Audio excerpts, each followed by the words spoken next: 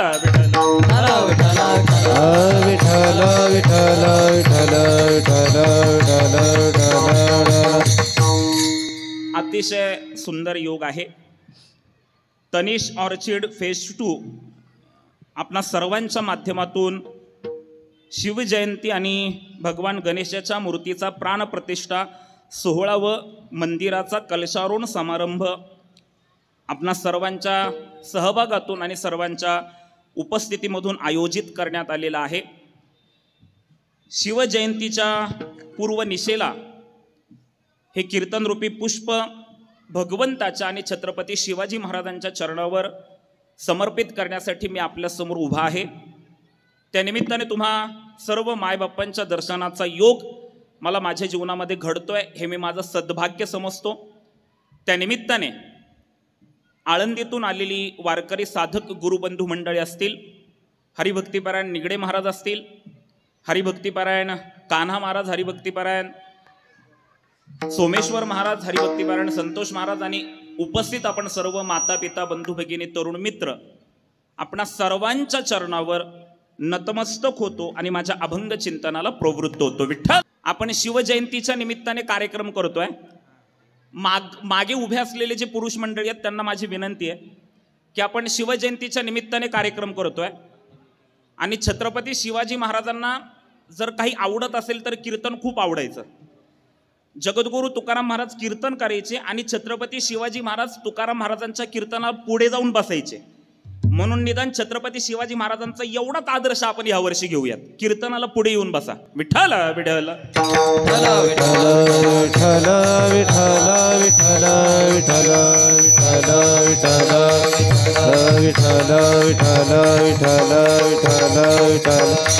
बोला पुंडली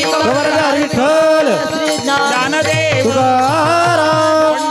भगवान की जय, महाराज की जय. शांतीब्रह्म एकनाथ महाराजांचा अभंग सेवेसाठी घेतलेला आहे. या अभंगामध्ये शांतीब्रह्म एकनाथ महाराज भगवंताच्या नामाचं चिंतन करत आहेत. चिंतनाला प्रारंभ करण्यापूर्वी 4 सूचना. पहिली सूचना, आपण हरिकीर्तन ऐकण्यासाठी बसलेलो आहोत, त्यामुळे पाठीचा कणा ताट करून बसायचे, म्हणजे व्यवस्थित बसायचे. दुसरी सूचना, माझं कीर्तन म्हणजे संवाद आहे. प्रपंचामध्ये वाद असतो, प्रपंचामध्ये म्हणजे संसारामध्ये वाद असतो. वाद म्हणजे भांडण असतं संसारामध्ये. प्रपंचामध्ये वाद असतो आणि परमार्थामध्ये संवाद असतो. प्रपंचामध्ये काही ना काही कारणामुळं पती पत्नीमध्ये, बाप लेकामध्ये, भावा भावांमध्ये, मित्रामित्रांमध्ये, बहीण भावामध्ये वाद होतो. तो प्रपंच आहे.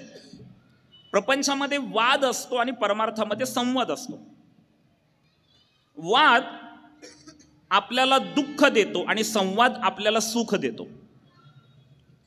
आज माणसांची गर्दी वाढली आहे, पण माणसांमधला संवाद कमी झालाय.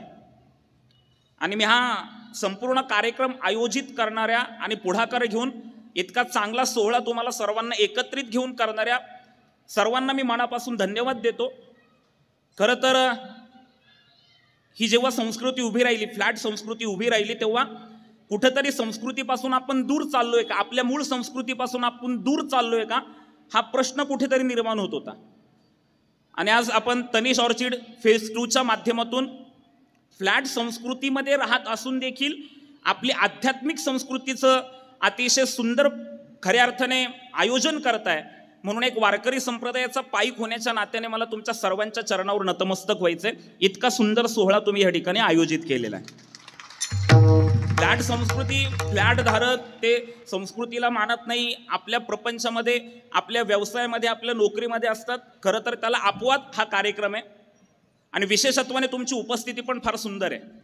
मी सांगत होतो प्रपंचामध्ये वाद असतो आणि परमार्थामध्ये संवाद असतो. माणसांची गर्दी वाढली पण माणसांमधला संवाद कमी झालाय. माझं कीर्तन म्हणजे आध्यात्मिक संवाद आहे. इथून पुढे 1 तासभर 7:30 माझ्या घड्याळामध्ये वाजलेले आहेत. 8:30 वाजेपर्यंत मी आपल्यासोबत आध्यात्मिक संवाद करणार आहे. मी बोलेल, आपण बोला आणि कीर्तन ऐका. तिसरी सूचना, इथून पुढे 1 तासभर मी आपल्या समोर उभा राहून आपल्याला साद घालेल. खाली बसून आपण मला प्रतिसाद द्यायचा आहे. मग हा प्रतिसाद तुम्ही देणार कसा? तर माझं बोलणं चालू असताना तुम्ही फक्त एवढी मान हलवत राहायची, म्हणजे मला बरं वाटेल की तुम्ही कीर्तन ऐकताय. मी तुमच्याकडे पाहिलं की मान हलवा. चला ताट बसा, माझ्या प्रश्नाचं उत्तर द्या, मला आवाज आला पाहिजे. म्हणजे इथून पुढे कीर्तन संपेतोपर्यंत उत्तर द्यायचंय बरं का, मला आवाज आला पाहिजे. म्हणजे इथून पुढे कीर्तन संपेतोपर्यंत कीर्तन कळलं तरी मान हलवायची, नाही कळलं तरी बस जमल तासभर कसाही जाईल. हां, आणि आता शेवटची सूचना देतो, माझ्याकडे लक्ष द्या. पुरुष मंडळी ताट बसा जरा. शेवटची सूचना देतो, विशेष करून पुरुष मंडळींना बरं का. शेवटची सूचना आहे, जगातलं सर्व दुःख देवाने आपल्याच वाट्याला दिलंय असे चेहरे करून बसू नका. मला भीती वाटते बरं का. आपण काय ऐकायला बसलोय? कीर्तन ऐकायला बसलोय, आणि मग ती कीर्तनाची प्रसन्नता तुमच्या चेहऱ्यावर असू द्या. अतिशय हसत खेळत कीर्तन ऐका. आणि अतिशय महत्वाची सूचना, आपण कीर्तन करतोय, मी कीर्तन करतोय, मृदंगवादक मृदंग वाजवणार आहेत, टाळकरी टाळ वाजवणार आहेत, सहगायक भजन गाणार आहेत. पण तुम्हाही श्रोत्यांची काही जबाबदारी आहे. ज्या वेळेस विठ्ठल भजन येईल त्या वेळेस तुम्ही हाताने टाळी वाजवायची आणि तोंडाने विठ्ठलाचं नाव घ्यायचंय. विकारो विधातः, ठकारो नीलकंठः, लकारो लक्ष्मीकांतः, विठ्ठल नाम अभिधीयते. ब्रह्म विष्णू महेश यांचा समन्वय म्हणजे श्री विठ्ठल आहे. एका महात्म्याला एका माणसाने प्रश्न विचारला. म्हटले, महाराज, कीर्तनामध्ये हाताने टाळी वाजवली आणि तोंडाने विठ्ठलाचं नाव घेतलं तर काय होतं? महात्म्याने उत्तर दिलं, कीर्तनामध्ये हाताने टाळी वाजवली, तोंडाने विठ्ठलाचं नाव घेतलं तर आपल्या हातून जी कळत नकळतपणे पापं होतात ना, ती पापं सगळी निघून जातात. ज्ञानेश्वर महाराजांच्या शब्दामध्ये, कीर्तनाचे आणि नटनाचे नासिले व्यवसाय प्रायश्चिताचे, जे नामची नाही पापाचे ऐसे केले. कीर्तनात हाताने टाळी वाजवली, तोंडाने विठ्ठलाचं नाव घेतलं तर काय होतं? सगळी पापं निघून जातात. तो प्रश्न विचारणारा अति शहाणा होता. तो बोलला, महाराज, कीर्तनामध्ये हाताने टाळी वाजवली, तोंडाने विठ्ठलाचं नाव घेतलं की सगळी पापं निघून जातात. मग ती पापं जातात कुठं? आता ह्याला काय करायचं होतं? कुठं जातात बाद झालं ना. पण महात्म्याने पण उत्तर दिलं, ऐक, कीर्तनामध्ये हाताने टाळी वाजवली, तोंडाने विठ्ठलाचं नाव घेतलं की सगळी पापं निघून जातात. आणि ती पापं कुठं जातात? तुम्ही पण ऐका बरं का. आणि ती पापं कीर्तनात बसून कीर्तनकाराने सांगूनही जो हाताने टाळी वाजवत नाही, तोंडाने देवाचं नाव घेत नाही, त्याच्या डोक्यावर जाऊन बसतात. आता तुम्ही ठरवा, टाळी वाजवायची की नाही वाजवायची. कशाला दुसऱ्याच्या पापाचे भागीदार होत आहेत?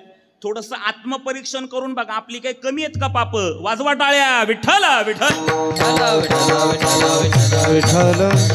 विठ्ठल विठ्ठल. आणि मध्यंतरी आपण सगळे सुज्ञ श्रोते आहात. मध्यंतरी मी सोशल मीडिया, प्रिंट मीडिया आणि इलेक्ट्रॉनिक मीडिया एक बातमी पाहिली, वाचली, ऐकली. बातमी अशी होती की हाताने टाळी वाजवून तोंडाने जो विठ्ठलाचं नाव घेतो, हाताने टाळी वाजवून तोंडाने जो विठ्ठलाचं नाव घेतो, त्या माणसाला हृदयविकाराचा झटका येण्याची शक्यता कमी असते. म्हणजे हार्ट अटॅक येण्याची शक्यता कमी असते. म्हणून तुम्हाला पुण्य व्हावं असं वाटत नसेल तर अजिबात नका वाजवू टाळी. पण आपल्याला लवकर झटका येऊ नये, येते का लक्षात तुमच्या? लवकर झटका येऊ नये म्हणून तरी टाळी वाजवा, तोंडाने विठ्ठलाचं नाव घ्या. विठ्ठल विठ्ठल विठ्ठल विठ्ठल विठ्ठल विठ्ठल विठ्ठल विठ्ठल. आणि का देवाचं नाव घ्यायचं? सध्या ट्रेंडिंगला एक महाराज आहे, सोशल मीडियावर जे ऍक्टिव्ह आहेत त्यांना कळेल. ट्रेंडिंगला एक महाराज आहेत, वृंदावनचे प्रेमानंद स्वामी महाराज. तर त्यांचे व्हिडिओ जर तुम्ही पाहिले, मग फेसबुक असेल, इंस्टाग्राम असेल, यूट्यूब असेल, प्रेमानंद स्वामी महाराजांचे व्हिडिओ जर आपण पाहिले, अतिशय तेजस्वी महात्मा आहे. सर्व संघ परित्याग केलेला महात्मा आहे. 17 वर्षापूर्वी दोन्ही किडन्या फेल झालेल्या आहेत. दररोज डायलिसिस चालू आहे. मध्यरात्री उठायचं, वृंदावनची परिक्रमा करायची. स्वामीजी परिक्रमेला निघण्यासाठी तुम्हाला यूट्यूबला पाहायला भेटेल, हजारो लोक वृंदावनच्या रस्त्यावर असतात की त्यांचं दर्शन व्हावं. आणि मग एकांतिक वार्तालाप ते घेतात. आणि एकांतिक वार्तालाप घेत असताना तुमच्या माझ्यासारखी संसारी माणसं त्यांच्यासमोर संसारातल्या अडचणी सांगतात. आणि त्या संसारातील अडचणींवर उपाय सांगत असताना प्रेमानंद स्वामी महाराज प्रत्येकाला सांगतात की तू श्रद्धेने भगवंताचं नामस्मरण कर. म्हणून माझी तुम्हाला सर्वांना विनंती आहे, स्ट्रेसलेस व्हायचं असेल आणि आपल्या जीवनात जर काही डिप्रेशन असेल त्याच्यापासून मुक्त व्हायचं असेल आणि आनंदाने आहे तो क्षण घालवायचा असेल तर हाताने टाळी वाजून तोंडाने विठ्ठलाचं नाव घ्या. विठ्ठल विठ्ठल. काय झालं, आपण सर्वच माझ्यासहित आपण सर्व स्ट्रेसमध्ये. चेहरे सांगतात ना तुमच्या डोक्यात आणि तुमच्या मनात काय, गेले का काय घरी आहे ना. आणि मी गेले का काय घरी म्हटलं की हाय हाय म्हणा, म्हणजे मला बरं वाटेल. हा ऐका, आपण सर्व म्हणजे जगतोय जीवन, पण जीवनाचा आनंद घेत जगतोय का हा विचार करण्याची गोष्ट आहे. काय माणसाच्या जीवनामध्ये म्हणजे तुम्ही मी कोणी असेल, 5 तणाव आहेत. 5 तणाव. एक फिजिकली स्ट्रेस आहे, एक मेंटली स्ट्रेस आहे, एक फायनान्शियली स्ट्रेस आहे, एक फॅमिली स्ट्रेस आहे आणि एक सोशली स्ट्रेस आहे. हे तणाव आहेत तुमच्या माझ्या पाठीमागे. कमी अधिक प्रमाणात हे तणाव तुम्हाला मला प्रत्येकाला आहेत. पहिला कोणता स्ट्रेस सांगितला मी? Physically stress सांगितलाय. इथं बसलेल्या एकतरी व्यक्तीने मला सांगावं की पुरुषोत्तम दादा आम्ही 100% निरोगी आहोत. गेले का काय घरी? एकाने तरी मला सांगावं की पुरुषोत्तम दादा आम्ही 100% निरोगी आहोत, आम्हाला काहीच झालेलं नाही, आतापर्यंत आम्ही दवाखान्याची पायरी पण चढलेलो नाही महाराज. इथं आपण 100% फिट नाहीये, अनफिट माणसं आहेत. बघा ना, थोडंसं लक्षात घ्या. देवाने आपल्याला हे मानवी जीवन दिलंय, इतकं सुंदर मानवी जीवन दिलं. माता भगिनींनो, देवाने आपल्याला हे सुंदर जीवन दिलं. किती पैसे घेतले हो देवाने आपल्याकडून? 1ही रुपया नाही घेतलेला. फुकट इतकं सुंदर जीवन आपल्याला मिळालंय. घरी जाऊन विचार करा. मी काही मुद्दे सांगतो, तुम्ही घरी जाऊन विचार करा. The man is thinking animal. माणूस हा विचारशील प्राणी आहे, त्यांनी काही गोष्टींचा विचार केला पाहिजे. मी इथं फक्त मुद्दे उपस्थित करतोय, घरी जाऊन तुम्ही त्याच्यावर विचार करा. जगामध्ये प्रत्येक गोष्ट व्यवहारातून आहे. एखादी साधी गोष्ट घ्यायची ठरली तर आपल्याला पैसे द्यावे लागतात. आपण वापरत असलेला मोबाईल आपल्याला कोणी फुकट दिला का? समजा नवऱ्याने बायकोला दिला असेल, पण नवऱ्याने कोणाला तरी पैसे दिलेत ना. बापाने मुलाला दिला असेल, पण बापाने कोणाला तरी पैसे दिलेत ना. मग समजा आपण मोबाईल घेतला, तो मोबाईल पैसे देऊन घेतला. मग पैसे देऊन घेतलेल्या वस्तूची आपल्याला किती काळजी असते. त्याला आपण त्या मोबाईलला कव्हर लावतो, त्याला स्क्रीन गार्ड लावतो. यदा कदाचित तो मोबाईल हातातून पडला तर दिवसभर छातीत दुखतंय का? कारण की आम्ही त्याला काय दिलेत? पैसे दिलेत. आणि देवाने आपल्याला फुकट इतकं सुंदर मानवी जीवन दिलंय, त्याचं महत्व आपण समजावून घेत नाही, ही शोकांतिक आहे.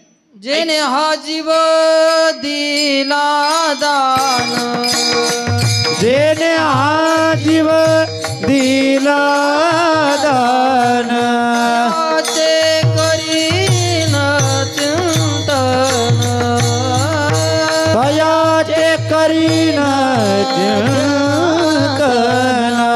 जगजीवन नारायण, जगजीवन नारायण, गायीन गुण तयाचे, जोया भीमरेच्या तिरी, जोया भीमरेच्या तिरी.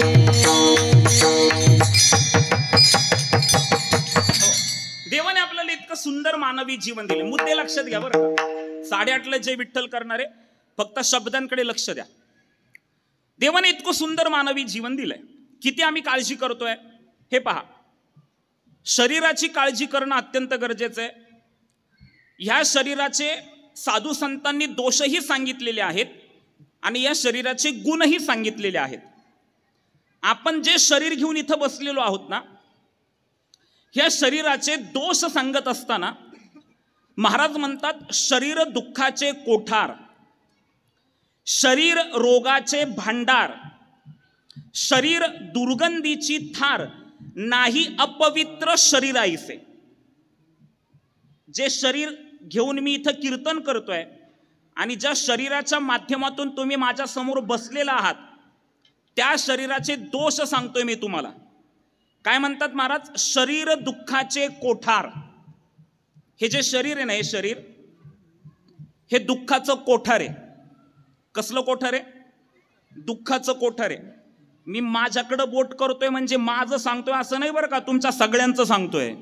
नाही तर तुम्ही म्हणाल महाराजाचं शरीर दुःखाचं कोठार आहे, फक्त माझ्याकडे बोट करतोय. आपल्या प्रत्येकाचं शरीर हे दुःखाचं कोठार आहे. हे आहे म्हणून सुख आहे आणि हे आहे म्हणून दुःख आहे. पटतंय का? हे आहे म्हणून सुख आहे आणि हे आहे म्हणून दुःख आहे. मेलेल्या माणसाला कसलं सुख दुःख माता भगिनींनो? बरं, मेलेल्या माणसाचं दुःख किती दिवस तुम्हाला मला गेले का काय घरी? मेलेल्या माणसाचं दुःख किती दिवस? 10वा होईपर्यंत. आपल्या परिसरामध्ये तर 3ऱ्या दिवशी 10वा घालतात. बरं, आपल्या घरातला माणूस मेलाय म्हणून आपण चहा प्यायचं सोडतो का? कोरा पितो पण पितो. बरं, माणूस मेलाय म्हणून जेवण सोडतो का? बरं, माणूस मेलाय म्हणून झोपणं सोडतो का? नाही महाराज. हे पहा, आप मर गए पीछे डूब गई दुनिया. तुम्ही जोपर्यंत ऍक्टिव्ह मोडमध्ये आहात तोपर्यंत तुम्हाला किंमत आहे. तुम्ही एकदा डिऍक्टिव्ह मोडमध्ये गेलात ना की तुम्हाला घरातले विचारत नाहीत. मी उदाहरण सांगतो. आपण भ्रमत आहे. मी खूप गोष्टी क्लिअर करत जातो. माझ्याकडे वेळ कमी आहे, मला तितकासा वेळ नाहीये, पण तरी देखील जेवढं बोलता येईल तेवढं बोलतो. तुम्ही लक्षात घ्या, माझ्या शब्दांकडे लक्ष द्या. आपण भ्रमत आहे. आपल्याला वाटतं की लोकांना आपली फार गरज. पण एक सांगू तुम्हाला, आपल्या असण्यामुळे आणि आपल्या नसण्यामुळे कुणाला कवडीचाही फरक पडत नाही.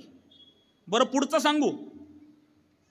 जरी आपली गरज आहे ना, वाक्य ऐका बरं का, आपल्या असण्यामुळे नसण्यामुळे कुणाला फरक पडत नाही.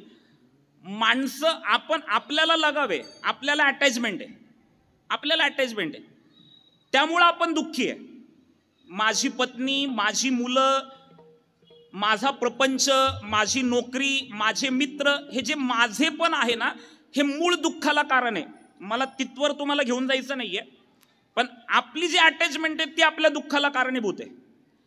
आपल्याला वाटतं की लोकांना आपली गरज आहे, पण ऐका, पुढचं वाक्य सांगतो.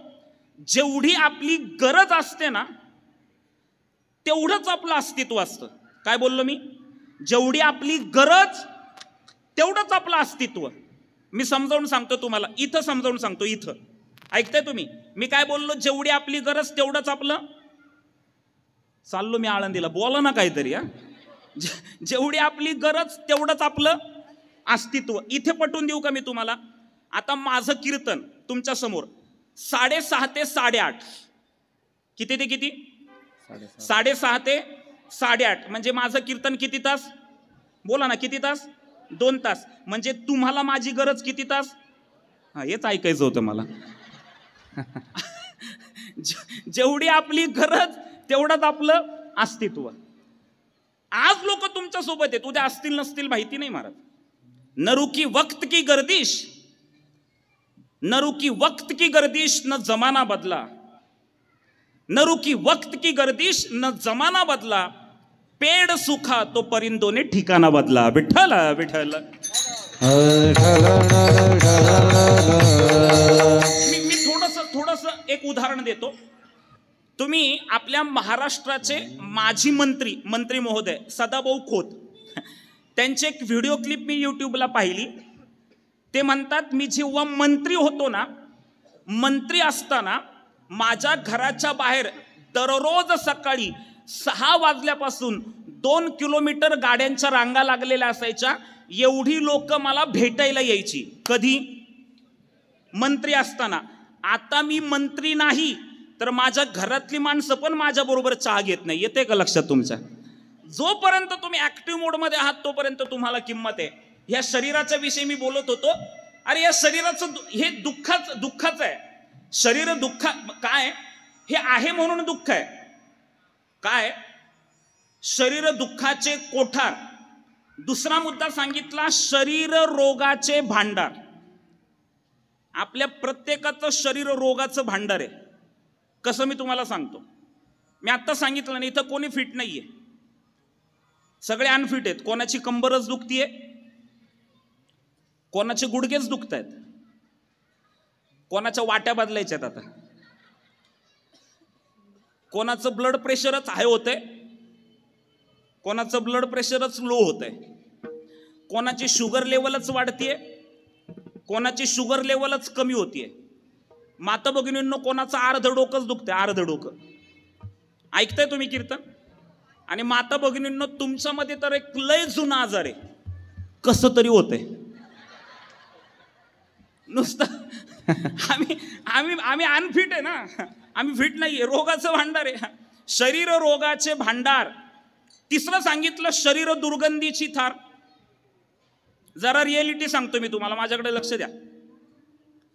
आता आपण चांगले कपडे घातलेत, फ्रेश होऊन इथे येऊन बसलोयत म्हणून एकमेकांच्या शेजारी बसू शकतो किंवा एकमेकांशी संवाद साधू शकतोय. मी सांगत नाही, महाराज म्हणतायत. आणि तुमची ही वास्तविकता आहे. हे दुःखाचं कोठार आहे, रोगाचं भांडार आहे.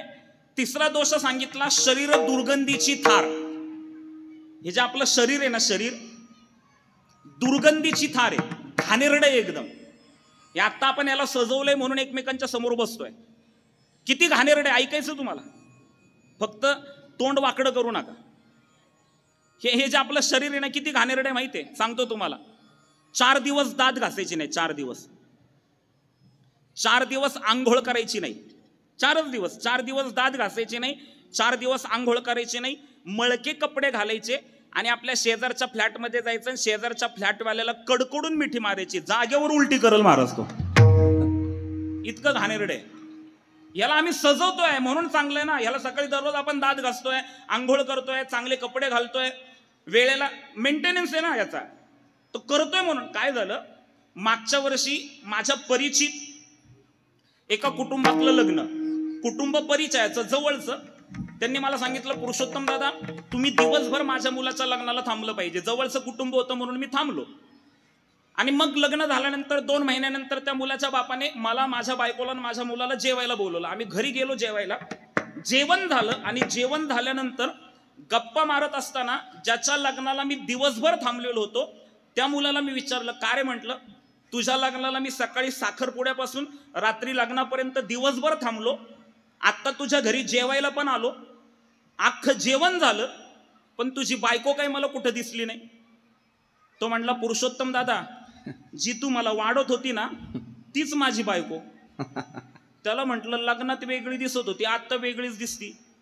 तो म्हटला, दादा तुमचे काय घेऊन बसला, तेव्हा मी पण फसलो. त्या दिवशी तिने मेकअपच एवढा केला होता, मला आत्ता कळलं की ही अशी दिसते. येते का लक्षात तुमच्या? ते ट्रेंड आहे ना, ट्रेंड माता भगिनींनो, मेकअपचा ते बिफोर आफ्टर. हा बस हेच आहे, बिफोर आणि आफ्टर. म्हणजे आम्ही याला सजवतोय म्हणून हे चांगलं आहे, नाहीतर दुर्गंधीची थार आहे आणि नाही अपवित्र शरीर आहे. हे शरीर अपवित्र आहे. तुम्ही पहा, आपल्या कुटुंबामध्ये एखाद्या व्यक्तीचं निधन झालं तर आपण काय पाळतो? सुतक पाळतो ना. सुतकामध्ये मंगल कार्य करत नाही. आणि आपल्या कुटुंबामध्ये एखाद्या बाळाचा जन्म झाला तर आपण काय करतो? विटाळ पाळतो. विटाळामध्ये देखील मंगल कार्य करत नाही. मग हे जन्माला येतानाही अपवित्र आहे आणि मृत्यूनंतरही अपवित्र आहे. म्हणून हे शरीर आहे. ऐका, ह्या शरीराचे जसे दोष सांगितलेत, ह्या शरीराचे तसे गुणही सांगितले. शरीराचे गुण सांगत असताना महाराज म्हणतात, शरीर उत्तम चांगले, शरीर सुखाचे घोसले, शरीर साध्य होय केले शरीर साधिले परब्रह्म शरीर उत्तम चांगले हा हा शरीर सुखाचे भोगले शरीर होय साध्य केले शरीर साधिले परब्रह्म हा शरीर उत्तम चांगले शरीर सुखाचे घोसले शरीर उत्तम चांगले शरीर सुखाचे भोगले शरीर उत्तम चांगले शरीर सुखाचे घोसले शरीर साध्य भोय केले शरीर साधिले परब्रह्म परब्रह्म मुद्द्यांकडे लक्ष द्या. शरीराचे दोष मी तुम्हाला पहिल्यांदा सांगितले आणि शरीराचे गुण सांगत असताना महाराज म्हणतात शरीर उत्तम चांगले. ज्या शरीराचे दोष आपण ऐकले ना त्याच शरीराचे गुण सांगत असताना महाराज म्हणतात शरीर उत्तम चांगले शरीर सुखाचे घोसुले शरीरे साध्य होय केले शरीरे साधिले परब्रह्म. पहा बर का, तुमच्या माझ्या सामर्थ्याची जाणीव संतांनी करून दिलेली आहे.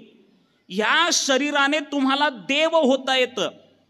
पशु का होत पन्हैया नरका कछु न होय नर करणी करेगा सो नरका नारायण होय. नरापासून नारायणापर्यंत आपल्याला जाता येतं. बरं, एक मी सर्वसामान्य प्रश्न तुम्हाला विचारतो. मला सांगा, ज्ञानेश्वर महाराज आभाळातून पडले का? गेले का काय घरी? आहे म्हणायचं बरं का. आणि बोलत जा. मी प्रश्न विचारला की बोलत जा.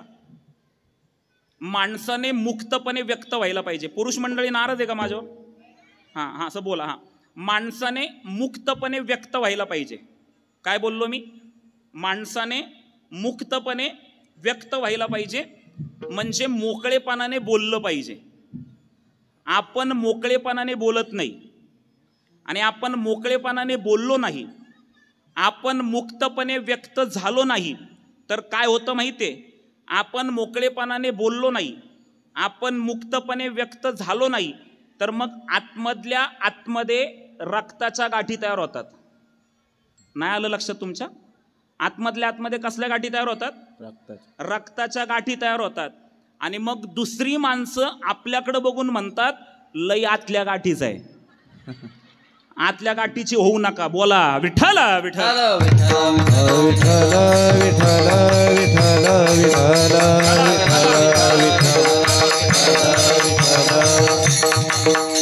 शरीराचे गुण सांगत असताना मी तुम्हाला मुद्दा हा विचारला होता, ज्ञानेश्वर महाराज आभाळातून पडले का? बोला. नाही. तुकाराम महाराज आभाळातून पडले का? शिवाजी महाराज आभाळातून पडले का? नाही. ज्ञानेश्वर महाराजांनी रुक्मिणी साहेबांच्या पोटी जन्म घेतला. तुकाराम महाराजांनी कनकाई मातेच्या पोटी जन्म घेतला. शिवाजी महाराजांनी राजमाता जिजाऊंच्या पोटी जन्म घेतला. आता आपल्याकडे या. आपण आभाळातून पडलो का?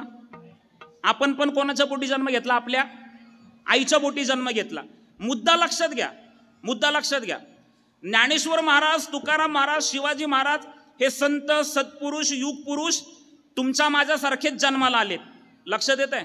तुमच्या माझ्यासारखेच जन्माला आलेले आहेत. म्हणजे माणूस म्हणूनच जन्माला आलेत. ज्ञानेश्वर महाराज, तुकाराम महाराज, शिवाजी महाराज माणूस म्हणूनच जन्माला आलेत आणि आपणही माणूस म्हणूनच जन्माला आलोय. पण ज्ञानोबा तुकोबारायती साधू संत माणूस म्हणून जन्माला येऊन त्यांनी कर्म असं केलं की त्या कर्मातून ते संत झाले. आपल्याला धड माणूसही होता येत नाही, हे दुर्दैव आहे. आपल्याला करायचं काय हे लक्षात घ्या, प्रक्रिया लक्षात घ्या. अरे संतश्रेष्ठ ज्ञानेश्वर महाराज वयाच्या 22व्या वर्षी संजीवन समाधी घेतात आणि विश्वाचा उद्धार करतात.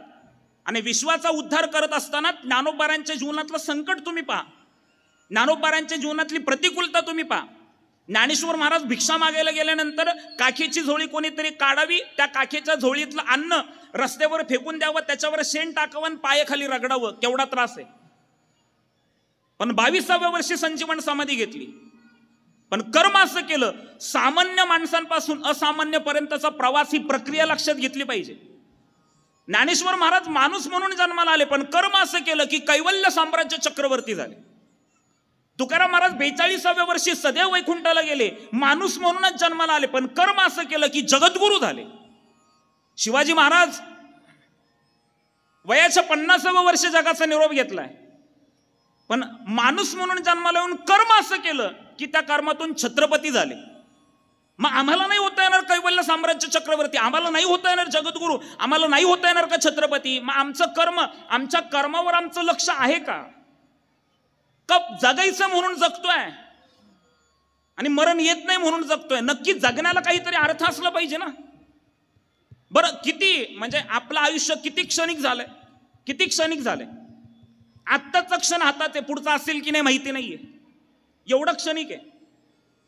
एवढं क्षणभंगूर आयुष्य असूनही आम्हाला आमच्या जगण्याच्या जाणीव अजून जागृत होत नाहीये, हे दुर्दैव आहे. थोडंसं लक्ष द्या. काय आम्ही जगतोय, पण जगत असताना एकतर आम्ही भूतकाळामध्ये रमतोय, नाहीतर भविष्याचा विचार करतोय. आमचं जगणं का आनंदात नाहीये? आम्ही का आनंदाने जगत नाही? आहे त्या क्षणाचा आनंद का घेत नाहीये? का आमच्या अंतःकरणामध्ये क्रोध आहे? का आमच्या अंतःकरणामध्ये लोभ आहे? का आमच्या अंतःकरणामध्ये द्वेष आहे?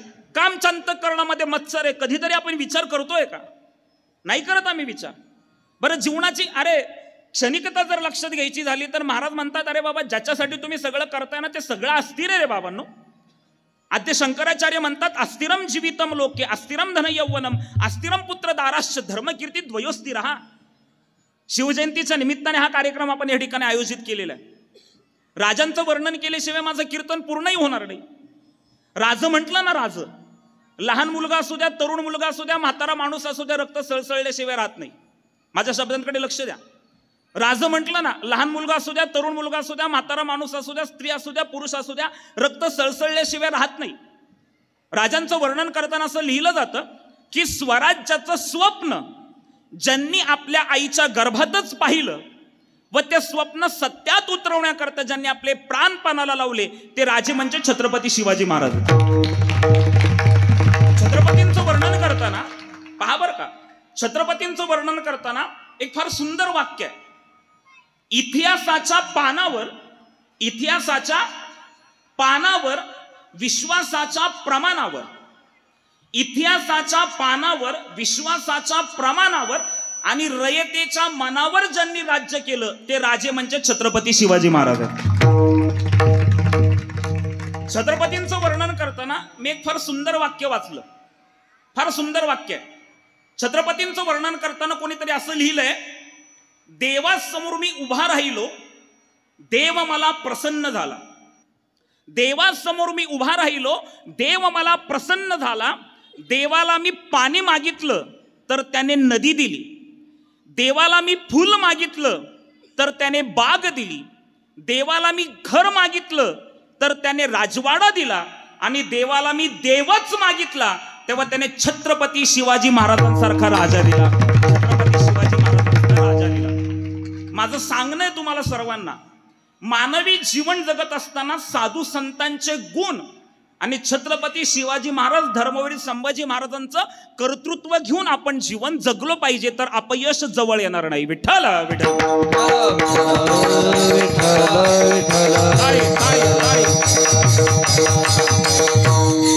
मी मुद्दा हा सांगत होतो. मग देवाने आपल्याला इतकं सुंदर शरीर दिलंय. शरीराचे गुण सांगत असताना महाराज म्हणतात, शरीर उत्तम चांगले, शरीर सुखाचे घोसुले, शरीरे साध्य होय केले, शरीरे साधिले परब्रह्म. अरे बाबांनो, या शरीराने तुम्हाला देव होता येत आहे. लक्षात घ्या, या शरीराने तुम्हाला, आपण देवच आहोत. मुद्दा गेले का काय घरी झालं. हे बा, मी तुम्हाला मुद्दा लक्षात आणून देतो. आपण देव आहोत, देव. बोलत कंटाळा आला असेल तर आपण ट्रॅक बदलायचा नाही. सध्या काय व्यासपीठ आहे, पण सध्या व्यासपीठावर पाटीलच असतात. मला तुमच्या विषयी खरंच अभिमान आहे की तुम्ही खूप चांगला कार्यक्रम आयोजित केलाय. नाहीतर कीर्तन पण मनोरंजनाचं साधन म्हणून लोक बघायला लागलेत. कीर्तन हे मनोरंजनाचं साधन नाहीये, कीर्तन हे प्रबोधनाचं साधन आहे. आणि कधीतरी जीवनाला दिशा आणि दशा प्राप्त व्हावी याच्यासाठी कीर्तन ऐकायचं असतं. तुमच्या माझ्या प्रत्येकाच्या हातामध्ये मोबाईल आहेत. गुगलवर आपल्याला जे पाहिजे ते आपण टाकलं, सर्च केलं तर ते आपल्याला मोबाईलवर पाहायला मिळतंय. मग ज्याला जी आवड आहे त्याला ते तिथे भेटेल. पण कीर्तनामध्ये आल्यानंतर काहीतरी एक विचार आपल्यापर्यंत पोहोचवावा म्हणून मी आपल्यासमोर उभा होय अंग हरिरूप हरिरूप होय अंग हरिरूप हरिरूप होय अंग हरिरूप होय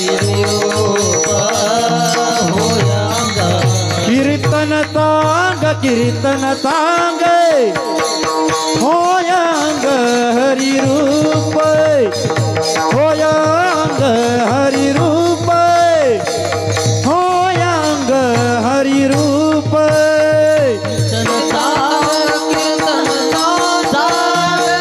होय अंग हरिरूप होय अंग हरिरूप होय अंग हरिरूप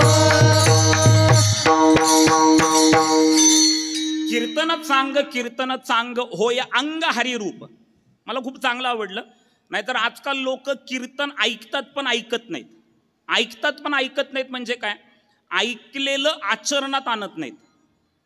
उलट पक्षी कीर्तनावरून घरी जाताना कीर्तनकाराच्या पाया पडतात.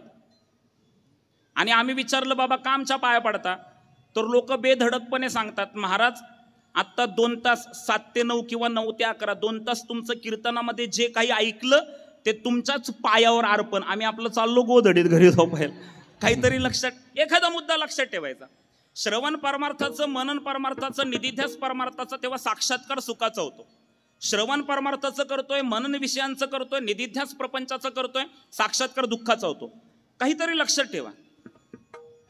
मानवी जीवन आपण जगतोय.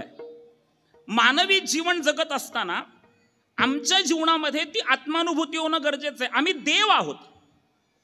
माणूस म्हणून जगतोय पण आम्ही देव आहोत ह्या जाणीवा आम्हाला जागृत करून घ्यायच्या. तुम्हाला एक मुद्दा अतिशय महत्वपूर्ण मी सांगतो. श्रीमद भगवद्गीतेमध्ये भगवंत जीवाचं स्वरूप वर्णन करताना म्हणतात ममई वांशो जीवलोके.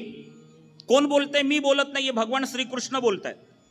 भगवान श्रीकृष्ण आपल्या सर्वांच्या विषयी बोलताना सांगतात ममई वांशो जीवलोके. जीव हा माझा अंश आहे. आपण कोणाचे अंश आहोत? देवाचे अंश आहोत. भगवंत म्हणतायत जीव हा माझा अंश आहे. जीव हा माझा अंश म्हणजे आपण सगळे अंश आहोत. ऐका, आपण अंश आहोत, देव अंशी आहे. आपण अंश आहोत आणि देव अंशी आहे. अंशी आणि अंशात अभेद असतो, भेद नसतो. अंशी आणि अंशात अभेद असतो. माता भगिनींनो, माझ्या प्रश्नाचं उत्तर द्या. एखाद्या बाळाला आपण पाहिलं तर सहजपणे आपण म्हणतो ना आईवर पडलाय. बरं का, आईवर पडलाय म्हणजे आईसारखा दिसतो, आईसारखा बोलतो, आईसारखा वागतो. एखाद्या लेकराला बघितलं तर आपण म्हणतो ना बापावर पडलाय. बरं का, म्हणजे बापासारखा दिसतो, बापासारखं बोलतो, बापासारखा रंगाने रूपाने बापासारखा आहे. आईवर पडलाय, बापावर पडलाय, आईसारखा दिसतो, बापासारखा दिसतो, दिसणार ना, कारण की त्या आई बापाचा तो अंश आहे ना. आई बाप अंशी आहे आणि मुलगा हा त्यांचा अंश आहे. अंशी आणि अंशात भेद नाही. तसं देव अंशी आहे आणि आपण सगळे देवाचे अंश आहोत. नदी असते, नदी. माता भगिनींनो, नदीमध्ये काय असतं? पाणीच असतं. बोला ना, काय अवघड. नदीमध्ये काय असतं? पाणी असतं. नदीतलं पाणी तांब्यात घेतलं, नदीतलं पाणी तांब्यात घेतलं तर ते दूध होतं का पाणीच राहतं? पाणीच राहतं. मुद्दा लक्षात घ्या. नदीच्या पात्रात जे पाणी आहे ना ते अंशी रूपाने आहे आणि तांब्यामध्ये पाणी अंश रूपाने आलं. अंशात आला. फरक झाला का? फरक नाही झाला. अंशात आला. नदीच्या पात्रातही म्हणजे अंशी रूपाने देखील पाणी आहे आणि अंश रूपाने देखील पाणी आहे. म्हणजे अंशी आणि अंशात भेद नाहीये, अभेद आहे. अंशी सारखाच अंश आहे. तसं देव अंशी आहे आणि आपण त्याचे अंश आहोत. म्हणजे आपण कोण आहोत? बरोबर आहे, बरोबर आहे. आपण देवाचे अंश आहोत म्हणजे आपण कोण आहोत? देव आहोत. क्या बात आहे, बरोबर आहे. आपण देवाचे अंश आहोत म्हणजे आपण कोण आहोत? क्या बात आहे. आपण देवाचे अंश आहोत म्हणजे आपण कोण आहोत? क्या बात आहे. आपण देवाचे अंश आहोत म्हणजे आपण कोण आहोत? आपण देवाचे अंश आहोत म्हणजे आपण कोण आहोत? चालू द्या 10 वाजेपर्यंत असं जाता. मी प्रश्न पहिल्यांदा विचारला, मी समजावून सांगितलं तुम्हाला, आणि मी प्रश्न विचारला आपण देवाचे अंश आहोत म्हणजे आपण कोण आहोत, खालून उत्तर आलं, 2-4 जणांनी दिलं देव आहोत. मग असं उत्तर खालून ऐकल्यानंतर मी बरोबर बोललो का चुकीचं बोललो? बरोबर बोललो ना. मग मी परत विचारलं आपण देवाचे अंश आहोत म्हणजे आपण कोण आहोत, परत 2-4 जणांनी उत्तर दिलं देव आहोत. मला अपेक्षित होतं की दुसऱ्यांदा सगळ्यांनी उत्तर द्यावं, पण तुम्हाला प्रश्न पडला आपण तर एवढ्या भानगडी केलात, आपण कसं देऊ? आपण तर एवढ्या भानगडी केल्यात, आपण कसं देऊ? तर आपण खोटं बोललोय, आपण याची टोपी त्याला, त्याची टोपी त्याला घातलेली आहे, आपण आईला शिवे दिल्या आहेत, बापाकडे दुर्लक्ष केलंय, आपण सासू बरोबर भांडलोय, नंदे बरोबर भांडलोय, आपल्या शेजारच्या बरोबर भांडलोय, आपण कशी काय देऊ? अरे हे सगळे दोष आहेत, हे सगळे दोष आहेत. दोष तर प्रत्येकामध्ये आहेत. देवापासून जर विचार केला तर आपल्यासारख्या माणसांपर्यंत काही ना काहीतरी दोष आहेत, पण त्या दोषांची निवृत्ती करायची आणि आपल्यातले गुण वाढीस लावायचे. महाराज म्हणतात अरे बाबांनो तुम्ही देव आहात, देवाची बरे, देवाची बरे, तुका म्हणे खरे तुम्ही. आणि अशा देवाला काय आवडतं हे महाराज अभंगाच्या पहिल्या चरणात. देवास तो पुरे एक प्रेम भाव, देवास तो पुरे एक प्रेम भाव, देवासी तो पुरे एक प्रेम भाव, देवासी तो पुरे एक प्रेम भाव, हे देवास तो पुरे एक प्रेम भाव, देवास तो पुरे एक प्रेम भाव, देवासी तो पुरे एक प्रेम भाव, देवासी तो पुरे एक प्रेम भाव, हे पूजार्चा भाव, हरी बोल. सर्वदा पूजार्चा भाव, सर्वदान देवाची तो पुरे एक प्रेम भाव, देवाची तो पुरे एक प्रेम भाव, पूजाचा भाव सर्वदा, पूजार्चा भाव, सर्वदा देवासी तो पुरे एक प्रेम भाव, हरी बोल. देवासी तो पुरे एक प्रेम भाव, हे देवासी तो पुरे एक प्रेम भाव, पूजा अर्चा भाव सर्वदान, पूजा अर्चा भाव सर्वदान, देवासी तो पुरे एक प्रेम भाव, पूजाचा भाव सर्वदा, पूजाचा भाव सर्वदा,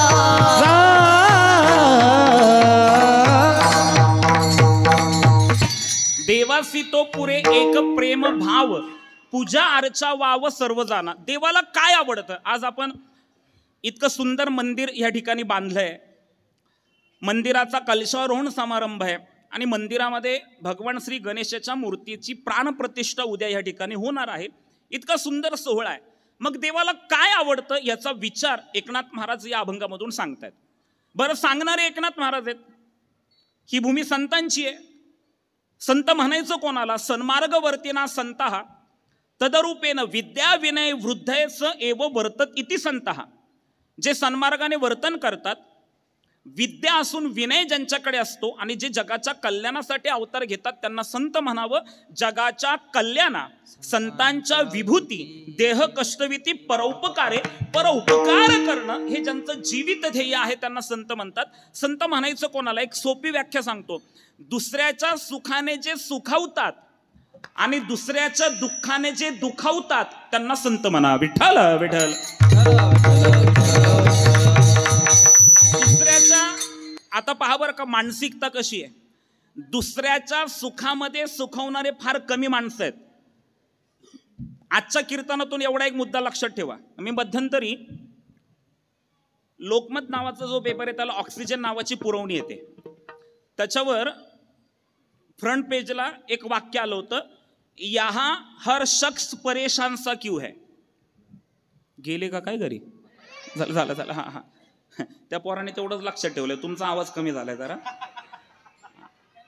ऐका, यहां हर शख्स परेशान सा क्यों है. मी थोडासा विचार केला, खरं आहे इथं माणूस प्रत्येक जण दुःखामध्ये बरोबर आहे ना. ज्याने त्यांनी विचार करा, प्रत्येक माणूस दुःखामध्ये. मग का दुःखामध्ये आहे याचा विचार करत असताना मला ते उत्तर सुचलं म्हणून सांगतो. आज प्रत्येक माणूस दुःखामध्ये, पण आज माणूस स्वतःच्या दुःखाने जितका दुःखी नाही ना, तितका इतरांच्या सुखामुळे दुःखी आहे. घरी जाऊन विचार करा, पटतंय का बघा. आमच्या जीवनामध्ये किती दुःख असलं, ही मानसिकता आहे माणसाची. काय झालं, आपण किती दुःखी असलो तरी चालेल, फक्त माझ्या अवतीभोवतीचा माणूस सुखी नसला पाहिजे हा विचार प्रत्येकाच्या मनात आहे. म्हणजे मी महाराज असलो तरी कधीतरी येतं मनामध्ये. माणूस आहे ना शेवटी. मी एक दृष्टांत देत असतो. 5 मित्र देवाच्या दर्शनाला गेले. कोणता देव होता विचारू नका, भरपूर देव आहेत आपल्याकडं. तर देवळात गेल्यानंतर त्या मंदिरातला एक नियम होता, देवाचं दर्शन झालं की देवाच्या बेंबीत बोट घालायचं. 5 जण दर्शनाला गेले. पहिल्या मित्राने दर्शन घेतलं, गावाच्या बाहेर मंदिर, त्याच्यामुळे दररोज काही पूजा व्हायची नाही मंदिरात. वर्षातून यात्रेच्या दिवशी एकदाच पूजा देवाची. ते गेले शहरात राहणारी, ग्रामीण भागात गावात गेले, गावाच्या बाहेर मंदिर. 5 जण दर्शनाला गेले, देवाच्या बेंबीत बोट घातलं. तर बेंबीत जाऊन बसला तो विंचू. याने बोट घातलं का, आता तो विंचू त्याच्या बोटाला गुदगुल्या करेल का चावल? चावला ना. चावल्याबरोबर त्याने पटकन पाठीमागं बोट काढलं, दुसऱ्या हाताने धरलं आणि इतक्या वेदना होत असताना पाठीमागच्या 4 मित्रांकडे पाहून तो हसला.